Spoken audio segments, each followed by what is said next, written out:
space right now to explain to Kenyans what they really stand for and what they will bring to the table for Kenyans.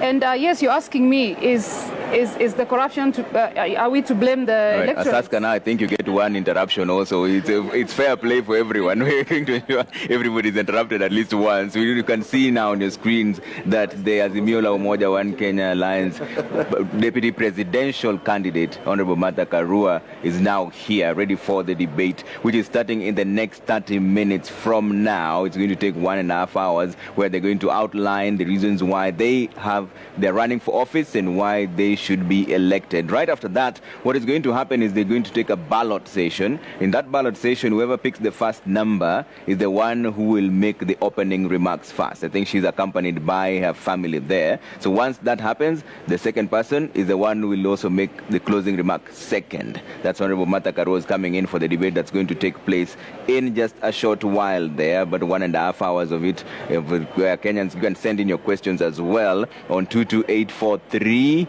and we'll cross over to them and find out whether she's ready for the debate that is about to kick off in the next half an hour. And Ken Mijungu is now standing right there with Michelle Ngele. Ken?